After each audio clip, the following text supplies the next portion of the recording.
اللہ کی رحمت کی امید کبھی نہیں چھوڑنی. یہ انویسٹمنٹ کرنی ہے کہ کبھی آپ کو پتہ ہے رحمت الہی کی امید رکھنا واجب ہے. یعنی یہ ضمنی مسئلہ نہیں، یہ ضروریات دین کا مسئلہ ہے. اور یہ امید آخر تک نہیں ٹوٹنی چاہیے. ہر وقت رحمت کی امید رکھیں، ہر وقت کرم کی. یہ ذہن بنائیں، پھر دیکھیں اس پر نتیجے کتنے. امام قرطبی روایت لائے ہیں، فرماتے ہیں 2 بندوں کو قیامت والے دن نہ حکم ہوگا چلو دوزخ میں. تمہارے اعمال ایسے ہیں جس پر فیصلہ جہنم کا ہے. دونوں بندے ہیں، ایک نے دوڑ لگا دی دوزخ کی طرف، دوڑتا جا رہا ہے تیزی سے، اور دوسرا نہ ایک قدم آگے رکھتا ہے پھر پلٹ کے پیچھے دیکھتا ہے، پھر ایک قدم آگے رکھتا ہے، فرشتے لے جا رہے ہیں، پھر پلٹ کے پیچھے دیکھتا. دوزخ کا دروازہ آ گیا. رب کریم کی آواز رحمت آئی، انہیں واپس بلاؤ نا. دونوں کو واپس بلایا. سارا کچھ جاننے والا رب پوچھتا ہے، وہ جو دوڑ کے گیا تھا اسے پوچھتا ہے دوڑ کے کیوں گیا تو؟ وہ کہتا ہے مالک زندگی میں تیری مانی کوئی نہیں، سوچا چلو آج ہی مان لوں. اللہ کی رحمت کو جوش آیا، فرمایا اسے تو بھیجو نا جنت میں.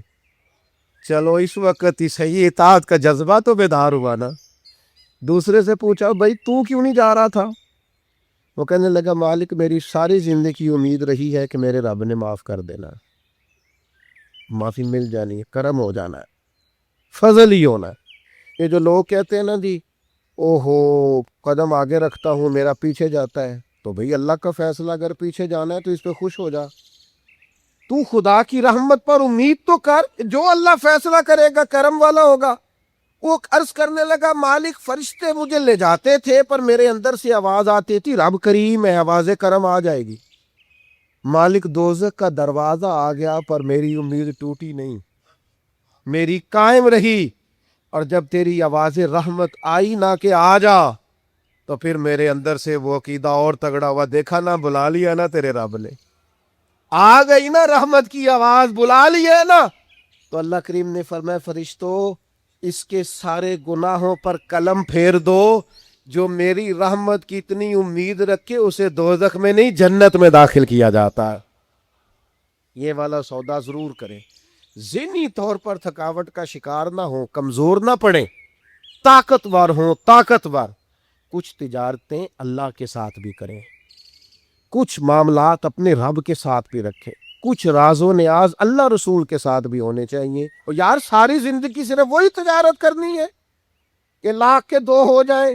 کوئی ایسی تجارت بھی کرو نا، کوئی ایسا سودا بھی کرو نا. قحط پڑ گیا نا مدینہ منورہ میں، مکہ معظمہ میں فصلیں نہیں ہو رہی، حالات خراب ہے. راک پتہ ہے جو چیزیں شارٹ ہو جاتی ہیں پھر ان کے دام بھی.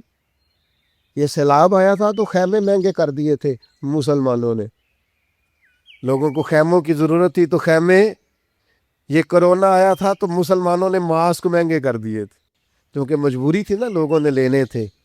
میں مسلمانوں کی بات کر رہا ہوں چونکہ یہاں قبضہ غیروں کا، حکومتوں کی نیری بات نہیں کر رہا. جو چیز شارٹ ہو جاتی ہے اسے کیا کرتے ہیں؟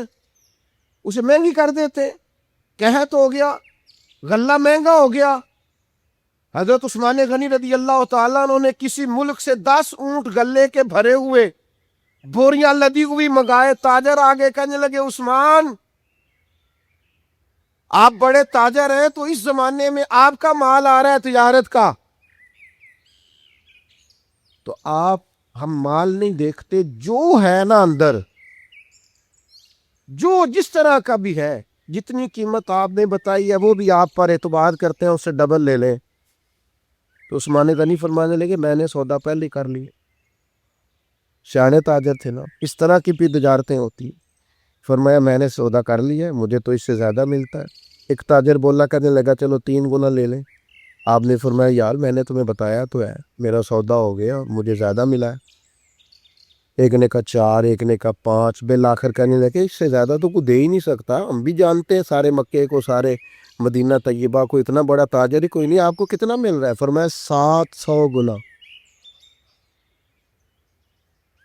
وہ کہنے لگے جی یہ سوال ہی نہیں پیدا ہوتا، آپ بندے تو بڑے سچے ہیں، اب پتہ نہیں آپ کیا کہہ رہے ہیں. اٹھ کے چلے گئے، مال آ گیا. حضرت عثمان غنی رضی اللہ تعالیٰ عنہ نے مدینہ شریف میں اعلان کرایا جس غریب کے پاس غلہ کوئی نہیں آ کے لے جائے. وہ تاجر پھر آئے، کہ جناب سمجھ نہیں آئی، آپ تو کہتے تھے میں نے سودا کر لیا ہے۔ عثمان غنی فرمانے لگے دنیا دار ہو نہ وہیں اڑے ہو، میں نے واقعی سودا کیا ہے، پر کیا اپنے رب کے ساتھ ہے۔ میرا مالک 700 گنا اجر دے گا، وعدہ ہے اس کا۔ اس کے بھوکے بندوں کو، غربا کو، مساکین کو، یتیموں اسیروں کو کھلاؤں گا تو 700 گنا۔ ساری تجارتیں بندوں سے نہیں ہوتی، کچھ تجارتیں رب سے بھی ہوتی ہیں، کچھ سودے ایسے ہیں جو اللہ کے ساتھ ہوتے، جو رسول کائنات کے ساتھ ہوتے، لہذا ہم نے سودا کر لیا ہے، تجارت ہو گئی۔ یہ بڑی قیمتی تجارت ہے۔ وہ تاجر کہنے لگے عثمان اللہ تمہارے ایمان میں اور مضبوطی پیدا فرمائے۔ کیا خوب، جب لوگ ریٹ بڑھا کے چیزیں بیچ سکتے ہیں آپ نے فری کر دی ہیں، فی سبیل اللہ کر دی۔ دوستو کچھ تجارتیں ایسی ہیں جو اللہ کے ساتھ بھی کرو، کچھ سودے ایسے ہیں جو قیامت کے لیے بھی بچا کے رکھو، کچھ چیزوں کا نفع آپ یقین کریں جہاں جس کا جو بھی تعلق ہے صرف دنیا کے لیے، صرف دنیا داری سیدھی کرتے ہیں۔ مرشد کے پاس ایک میں نے بات کرنی ہے، اور وہ میرے دوست بڑے مجھ سے پیار کرتے ہیں اور میں بھی بڑا ہی پیار کرتا ہوں۔ مسجد میں بیٹھا ہوں اور باوضو ہوں اور دیانتداری سے کہہ رہا ہوں مجھے اپنے سنگیوں سے بڑا ہی پیار ہے۔ لوگ کہتے ہیں پیر جھوٹے ہیں، جعلی ہیں۔ میرا کہنا یہ ہے کہ مرید بھی بڑے جعلی ہیں۔ وہ پیر صاحب سے آ کے کہتے ہیں میری دنیا داری نہیں چل رہی، کوئی دعا کر دیں۔ دنیا داری سے پیر کا کیا تعلق؟ یہ تو نے جا کے مشورہ کسی تاجر سے کر لینا تھا، پیسے کیسے کمایا جاتا ہے۔ جعلی مریدی کرتے ہو، جس سے صرف اللہ رسول کے لیے رشتہ رکھنا چاہیے تھا اس سے دنیا داری کا رشتہ رکھتے ہو، اس سے وہ والا تعلق بناتے ہو جس سے تھوڑی دنیا چمکے، لوگوں کو پتہ چلے میرا تعلق ہے، میرا رابطہ ہے۔ حضرت سلطان باہو رحمت اللہ نے رو کے کہنے لگے، کسی نے کہا تھا حضور بڑے مرید ہیں آپ کے، تو حضرت سلطان باہو رو پڑے، فرمانے لگے رب دا طالب کوئی نہیں ملیا، یہ جو ملیا طالب زردہ ہو، یہ دنیا کے طالب ملے، دنیا کے۔ یہ یہاں بھی آتے ہیں نماز پڑھوں تو رزق میں برکت ہو جائے، نماز پڑھوں تو کاروبار چل جائے، اللہ اللہ کروں تو میرا فلانا کام ہو جائے، کوئی وظیفہ بتا دے مشکلیں حل ہو جائے۔ اور یار وہ بھی تو وظیفہ پوچھنا جس سے اللہ راضی ہو جائے، وہ بھی تو وظیفہ پوچھنا جس سے حضور کی محبت نصیب۔ رب دا طالب کوئی نہ ملیا، جو ملیا طالب زردہ ہو، سہ نفل نمازاں پڑھیاں، ظالم نفس نہ مردہ ہو، بانج فقیروں کسے نہ ماریا، اے ہوئی چور اندر داؤ۔ خدا کے بندو کس طرح کا تعلق، کس طرح کا لینا دینا۔ میرے حضور قبلہ عالم رحمت اللہ تعالیٰ علیہ فرمایا کرتے تھے دوستو مجھے دنیا کا کام کوئی نہ بتانا، میں نے اپنے رب سے کہہ دیا ہے کہ ان کے دنیاوی مسئلے ویسے ہی حل رکھنا، انہیں مجھے کہنا ہی نہ پڑے۔ دنیا کے مسئلے نہ بتانا، مجھ سے اللہ رسول کی بات پوچھنا، کیونکہ میں چھوٹا سا طالب علم ہوں دین کا، میں تمہیں اللہ رسول کی بات بتانا چاہتا ہوں۔ کیا کریں؟ یہ والی تجارت کرو اللہ کے ساتھ، یہ والا رشتہ بناؤ۔ ایک خاص بات اور آپ سے کرنی ہے، کیا ایک ایسی تجارت نہ بتا دوں جو تمہیں عذاب علیم سے محفوظ رکھے؟ قربان جائیں اس انداز تکلم کے اور فدا ہو جائیں رب کریم کے اس انداز کریمانہ پر، اس انداز رحمت پر۔ تمہیں وہ تجارت نہ بتائے جو تمہیں دردناک عذاب سے بچا لے، تو وہ تجارت کیا ہے؟ فرمایا تؤمنون باللہ ورسولہ، اللہ اور اس کے رسول پر ایمان لاؤ۔ یہ تم نے انویسٹمنٹ کرنی ہے، یہ تم نے تجارت کے اندر اپنے آپ کو لگانا ہے۔ پہلا کام یہ کرنا ہے کہ اللہ اور اس کے رسول پر ایمان لاؤ۔ وَتُجَاهِدُونَ فِي سَبِيلِ اللَّهِ بِأَمْوَالِكُمْ وَأَنفُسِكُمْ، اور اللہ کے رستے میں جہاد کرو، اپنے مالوں کے ساتھ بھی اور اپنی جانوں کے ساتھ بھی۔ یہ چیزیں تم نے اس تجارت کے اندر لگانی ہیں، اور رب کہتا ہے پہلا سبب تمہیں یہ بتاتے ہیں کہ اگر تم یہ تجارت کرو گے نا کہ اللہ رسول پر ایمان لاؤ گے، مال اور جان سے اس کے رستے میں جہاد کرو گے، تو ذالکم خیر لکم، یہ تمہارے لیے بہت بہتر ہے. ان کنتم تعلمون، اگر تم اسے جان لو، اگر سمجھ لو، اس کا علم پالو، اگر تمہیں اس سے آگہی حاصل ہو جائے کہ یہ کتنی بڑی تجارت ہے، تو ذالکم خیر لکم، یہ تمہارے لیے بہت بہتر چیز ہے. یہ کون فرما رہا ہے؟ کائنات کا رب فرما رہا ہے. تمہیں وہ تجارت بتاتے ہیں، تمہیں وہ سوداگری بتاتے ہیں، تمہیں وہ کاروبار بتاتے ہیں، وہ بزنس بتاتے ہیں. یہ تمہارے لیے بڑا بہتر ہے اگر تم حاصل. یا اللہ، پھر یہ کاروبار کرنے سے ملے گا کیا؟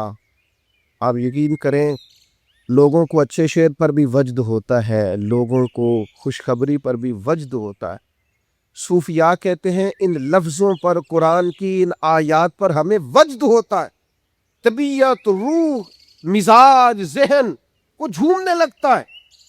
کریم فرمانے لگے اگر تم یہ کرو گے تو تمہیں ملے گا کیا؟ یغفر لکم ذنوبکم، اللہ تمہارے سارے گناہ معاف فرما دے گا. یغفر لکم ذنوبکم، اللہ تمہارے گناہوں کو صرف معافی ملے گی. ایک ہوتا ہے معافی بھی ملنا اور پھر پیار بھی ملنا. یا اللہ صرف معافی ملے گی؟ فرمایا اللہ تمہارے گناہ بخش دے گا. وَيُدْخِلْكُمْ جَنَّاتٍ تَجْرِي مِن تَحْتِهَا الْأَنْهَارُ، اور اللہ تمہیں اس جنت میں داخل کرے گا جس کے نیچے نہریں بہہ رہی ہیں. اس جنت میں مالک ایک تو یہ کہ معاف کر دے گا، اور دوسرا یہ کہ وہ جنت دے گا جس کے نیچے نہریں بہہ رہی ہیں. وَمَسَاكِنَ طَيِّبَةً فِي جَنَّاتِ عَدْنٍ، اور پاکیزہ محلوں میں تمہیں رکھے گا جو بسنے والے باغ ہیں. ایسی جنتیں جو آباد ہیں، ان جنتوں میں اللہ تمہیں داخل کرے گا. قربان جائے، نتیجے کا بھی اعلان فرماتا ہے کریم رب. اس تجارت کے بارے میں اپنے بندوں کو یہ رہنمائی دیتا ہے. فرمایا ذالک الفوز العظیم، فرمایا یاد رکھنا یہ بہت بڑی کامیابی ہے. یعنی رب اگر تمہیں بخش دے، اگر اللہ تمہیں جنت عطا کرے، اللہ تمہیں بسنے کے مکانات اور محل عطا کرے، تو دینے والا دے کے کہتا ہے ذالک الفوز العظیم، یہ بڑی کامیابی ہے، یہ بہت بڑی. اگلی بات کروں آپ سے، آپ میرے اپنے ہیں نا، تو تھوڑی سی نفسیات میں جانتا ہوں لوگوں کی. بندے کا بڑا عجیب ذہن ہے کہ وہ کہتا ہے صرف جنت ہی ملے گی. یہ جو دنیا کے 60 سال ہے، یہ بیماری ہے انسانی اور نفسیاتی، کہ تھوڑے بہت محل اسے دنیا میں بھی چاہیے. صرف جنت کے وعدے پر انسانی نفسیات مطمئن ہے. جنت فقط اصول جنت. میں ایسے روغن خیال لوگوں کی باتیں سنتا اور پڑھتا ہوں جو بیچارے بڑے ہی پریشان ہیں. کہتے ہیں مولوی صرف جنت کا وعدہ کرتا ہے. میں نے کہا نہیں. من عمل صالحا من ذکر او انثى وهو مؤمن فلنحيينه حیاتا طیبہ. میرا رب کہتا ہے جو بھی اچھے عمل کرے، چاہے مرد ہو چاہے عورت ہو، شرط یہ ہے کہ مومن ہو. فَلَنُحْيِيَنَّهُ حَيَاتًا طَيِّبًا، ہم اسے پاکیزہ زندگی عطا فرمائیں گے. زندگی بھی سونی ملے گی، شاندار، وزادار، باوقار، شانوں والی، نعمتوں والی، سعادتوں والی، برکتوں والی. شرط یہ ہے کہ مومنوں والی گزارے زندگی. شرط یہ ہے کہ ہو مومن، چاہے مرد ہو چاہے کرے اچھے عمل. زندگی بھی حیات طیبہ، نیری حیات نہیں، حیات میرا موضوع نہیں، ورنہ حیات طیبہ کے کچھ اور معنی بھی بیان کرتا. لیکن بس اتنا سمجھ لو جسے رب کہتا ہے نا حیات طیبہ، اس سے زیادہ سونی زندگی ہو کوئی نہیں سکتی، اس سے پاکیزہ وقت گزر سکتا. اچھا، اس آیہ کریمہ میں جنت کا وعدہ کر کے فرمایا وَأُخْرَى تُحِبُّونَهَا، اور فرمایا ایک نعمت تمہیں اللہ اور دے گا جو تمہیں بڑی پیاری ہے، جس کو تم بڑا محبوب رکھتے ہو. ایک دوسری نعمت وہ بھی اللہ تمہیں دے گا. وہ کیا ہے؟ نصر من اللہ وفتح قریب. فرمایا اللہ کی مدد جلدی آئے گی اور فتح تمہیں قریب ہو کے نصیب ہو جائے گی. دنیا میں اللہ مدد کرے گا اور تمہیں فتح یاب کرے گا، کامیاب کرے گا. کیسے کامیاب ہو جاؤ گے؟ رزق حلال میں بھی کامیاب رہو گے، اپنی اولاد کی تربیت میں بھی کامیاب رہو گے، اپنا گھر بنانے میں بھی کامیاب رہو گے، حقوق ادا کرنے میں بھی یہ مفسرین نے لکھا ہے، وہ بیان کر رہا ہوں. تم اپنی جو تمہارے ذمے اللہ نے ذمہ داریاں لگائی ہوں گی ان میں بھی کامیاب رہو گے. یا اللہ کریں کیا؟ فرمایا وہ والی تجارت کرو جو میں نے بتائی ہے. ایک تو ایمان لاؤ، دوسرا اللہ اور اس کے رسول کے رستے میں مالو جانوں سے نصر من اللہ و فتح قریب، اللہ کی مدد اور جلدی آنے والی تمہیں فتح نصیب ہوگی. یا اللہ جنت بھی مل گئی، دنیا میں بھی کامیابی مل گئی، تو آگے بھی کچھ ملے گا. فرمایا وبشر المومنین، اے محبوب مسلمانوں کو خوشخبری سنا دے. باقی جو سب سے قیمتی چیز یہاں ملی ہے وہ یہ ملی ہے کہ رب کہتا ہے اپنے نبی کی زبان سے تمہیں خوشخبریاں سناؤں گا، محبوب کی زبان نور سے خوشخبریاں. دو ہی کام ہیں زیادہ ضروری کرنے والے، دو باتیں بیان کی. ایک تو یا ایھا الذین آمنو کہہ کے نا، پھر فرمایا کہ تؤمنون باللہ ورسولہ، اللہ اور اس کے رسول پر ایمان لاؤ. ایمان والوں سے کہہ دیا ایمان لاؤ. یا ایھا الذین آمنو کہا شروع میں، اور دوسری آیت میں انہی ایمان والوں سے مطالبہ کر دیا کہ اللہ اور اس کے رسول پر ایمان لاؤ. یہی نہیں ہوا، قرآن مجید میں دوسری جگہ پہ بھی ارشاد فرمایا یا ایھا الذین آمنو، اے ایمان والو، آمنو باللہ ورسولہ، اللہ اور اس کے رسول پر ایمان لے آؤ. اے دعوی ایمان کرنے والو دل سے ایمان لاؤ. اے ایمان کے دعوے دارو ایمانداروں جیسے کام کر کے دکھاؤ. اے ایمان کے نام لینے والو، ایمان دار کہلانے والو، اپنے عمل سے کردار سے ثابت کرو کہ تم صاحب ایمان ہو. ایک ہوتا ہے دعوی ایمان، ایک ہوتی ہے صورت مومن. قرآن مجید میں جہاں بھی کہا نا ایمان والے، اس کے متصل کہا ایمان بھی لاؤ وعاملوا الصالحات، اور نیک اعمال بھی کرو. تاجر وہ ہوتا ہے جو تجارت کرے، استاد جو ہوتا ہے جو سبق پڑھائے، خطیب وہ ہوتا ہے جو خطابت کرے، قاری وہ ہوتا ہے جو تلاوت کرے، عابد وہ ہوتا ہے جو عبادت کرے، اور مومن وہ ہوتا ہے جو اچھے اعمال کرے. اس کے ایمان کا تقاضا ہے کہ مومنوں جیسے عمل کرے. ایک تو یاد رکھیں کہ اس کی کوئی مجسم صورت نہیں ہوتی ایمان کی. اپنے دل کے اندر ہر وقت ایمان کو تازہ کریں.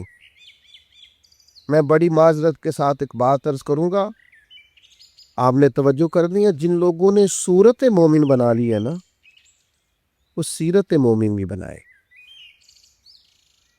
اسلام کی کوئی مخصوص وردی نہیں کہ آپ نے وردی پہن لیا تو آپ مسلمان ہو گئے. ایمان تو روح کا رشتہ ہے، وہ تو باطن کا تعلق ہے. نجاشی بادشاہ نے کلمہ پڑھ لیا تھا اپنے ملک میں، ایک دفعہ بھی حضور سے ملنے نہیں آیا، لیکن جب اس کا انتقال ہوا تو محبوب نے اس کے شہر کی طرف رخ کر کے فرمایا صفے بناؤ، میں اس کا جنازہ پڑھوں گا. یہ جو تیرے باطن کا رشتہ ہے یہ مضبوط ہونا چاہیے. اگرچہ ہمارا عقیدہ یہ ہے کہ حضور تو سامنے دیکھ رہے تھے نا اس کو. فرمایا محبوب نے جو میں دیکھتا ہوں وہ تم نہیں دیکھتے. دیکھ کر ہی پڑھایا ہے نبی پاک نے، لیکن حضور سید عالم نے گواہی دی کہ اگرچہ وہ آیا نہیں. سیدہ عائشہ صدیقہ رضی اللہ تعالیٰ عنہ بیان کرتی ہیں نجاشی کا انتقال ہوا بادشاہ کا، اگرچہ اس نے اپنا ایمان بتایا نہیں، چھپایا ہوا تھا، لیکن جب اسے دفن کیا گیا تو اس کی قبر سے نور نکلنا شروع ہو گیا. یاد رکھیں میرے بھائیوں، اپنے ایمان پر توجہ کریں، اپنے اعمال کو ایمان کے مطابق مرتب کریں. نیک نظر نہ آئے، نیک بننے کی کوشش کریں. نیک مشہور ہونے کے چکر میں نہ پڑیں کہ لوگوں کو پتہ چل جائے میں بڑا نیک آدمی ہوں. نیک بننے کی کوشش کریں. مومن تو نیکیاں چھپاتا ہے، مومن تو اپنی نیکی کا اپنے اللہ کے ساتھ راز رکھتا ہے. مومن کی خواہش تو ہوتی ہے یہ میرے اور میرے رب کے درمیان رہے. ایمان والوں سے کہا ایمان لے آؤ، بڑی اہم بات ہے، اس پر غور کیجئے گا. پھر فرمایا وَتُجَاهِدُونَ فِي سَبِيلِ اللَّهِ بِأَمْوَالِكُمْ وَأَنفُسِكُمْ، اللہ کے راستے میں جہاد کرو. پہلے مال کی بات کی، جان کی بات بعد میں کی. مالوں سے اور اب میں یہ نہیں کہتا کہ لوگوں کو مال جان سے زیادہ پیارا ہوتا ہے، میں کہتا نہیں، لیکن قرآن کہتا ہے بِأَمْوَالِكُمْ وَأَنفُسِكُمْ، اپنے مالوں سے بھی اور اپنی جانوں سے بھی۔ مال اور جان سے جہاد، یہاں قتال کے لفظ استعمال نہیں ہوئے، قتال بھی جہاد ہے اور بڑی فضیلت والا کام ہے، لیکن جہاد کرو جہاد، تو مفسرین نے جہاد کا ایک معنی یہ بھی بیان کیا ہے کہ کسی مقصد کے لیے جان لڑا دینے کو جہاد کہتے ہیں۔ جہاد کی بڑی قسمیں، نفس کے خلاف بھی جہاد ہوتا ہے، قلم سے بھی جہاد ہوتا ہے، زبان سے بھی جہاد ہوتا ہے۔ انسان کسی بھی کام کے لیے جب پوری جان لڑا دے تو اسے مجاہد کہا جاتا ہے۔ اللہ کہتا ہے میرے دین کے لیے جان لڑا دو۔ کس طرح؟ اپنے مالوں سے بھی اور اپنی جانوں سے بھی۔ کسی دوست کے ساتھ آپ کا تعلق بن جائے نا، آپ اس کی دعوت کریں، وہ آپ کی دعوت کرے، آپ اس کو سیر پہ لے جائیں، وہ آپ کو لے جائے، اس کے ساتھ بیٹھیں، بات چیت کریں، سب ٹھیک ہے۔ کسی جگہ اگر آپ نے یہ کہہ دیا نا یار 50,000 کی ضرورت تھی، تو آپ کے تعلقات خراب ہو جائے گی۔ وہ فوراً گھر جا کے کہے گا لالچی ہو گیا۔ مجھے بڑا تجربہ ہوا زندگی میں اس بات کا۔ ہم نے مرکز کی تعمیر سٹارٹ کی تو جو لسٹیں ہم نے اپنے ذہن میں بنائی ہوئی تھی وہ فیل ہو گئی ساری۔ تعلقات آپ کے اتنی دیر قائم رہتے ہیں جتنی دیر آپ کسی کو کوئی مالی جانی کام آپ بتا کر دیکھیں، الجھ جاتے ہیں لوگ، پریشان ہو جاتے ہیں۔ یہ جہاد مشکل ہے لیکن یہ آسان تھا، بڑا آسان تھا۔ کن کے لیے؟ ان کے ایمان مضبوط تھے۔ یعنی حضرت صدیق اکبر تن کے کپڑے بھی اتار کے لے آئے حضور کی بارگاہ میں، ہر چیز لا کے پیش کر دی، سر پہ ٹوپی کوئی نہیں، پیروں میں جوتا کوئی نہیں، ٹاٹ کا لباس، اور کانٹے لے کے ان کے ساتھ اس ٹاٹ کے لباس کو سیا ہوا ہے، لا کے حضور کی بارگاہ میں سارا کچھ جب رکھ دیا تو حضرت جبریل امین حاضر بارگاہ ہوئے، عرض کی یا رسول اللہ رب فرماتا ہے، یعنی خدا بندے سے خود پوچھے، رب فرماتا ہے کہ ابو بکر سے پوچھ کے بتائیں اپنے رب سے راضی ہے کہ ناراض ہے۔ یہ کل اللہ تو جانتا ہے، لیکن یہ لوگوں کو بتانا ہے کہ بندہ مومن کی، اس امت کے پہلے درویش کی شان کس طرح کی ہے۔ حضرت صدیق اکبر رو کے عرض کرنے لگے یا رسول اللہ میں اپنے رب سے بڑا ہی راضی ہوں، سارا کچھ دے کے قربان کر کے لٹا کے بڑا ہی راضی ہوں۔ بیاں ہو کس زبان سے مرتبہ صدیق اکبر کا کہ محبوب خدا محبوب ہے صدیق اکبر کا، اور لٹایا راہ حق میں گھر کئی بار، اس محبت سے کئی بار، اس محبت سے لٹایا راہ حق میں گھر کئی بار، اس محبت سے کہ لٹ لٹ کر حسن گھر بن گیا صدیق اکبر کا۔ اللہ کے نام پہ نا، اللہ کے نام پہ۔ میں آپ کی خدمت میں عرض کروں، چھپی ہوئی نیکیاں بڑی قیمتی ہوتی ہیں، جن کا کسی کو پتہ نہ ہو، اصل میں وہ خزانہ ہوتا ہے۔ سچ بتانا، ہمارے پاس جو پیسہ سرمایہ ہوتا ہے اس کا کسی کو پتہ ہوتا ہے؟ بالا نے بھی پوری گل نہیں دسی تھی، ان کا کسی کو پتہ نہیں ہوتا۔ تو اگر نیکی کو خزانہ سمجھتے ہو تو پھر کسی کو پتہ نہیں ہونا چاہیے، اور اگر آپ بتاتے کون سی چیز ہے جس کی کوئی اہمیت معاذ اللہ نہ ہو، تو نیکیاں بتاتے ہو، کیا سمجھتے ہو نیکیوں کو؟ کر کے لوگوں کے سامنے اظہار کرتے ہو، کیا تم نے سمجھا ہے عبادت کو؟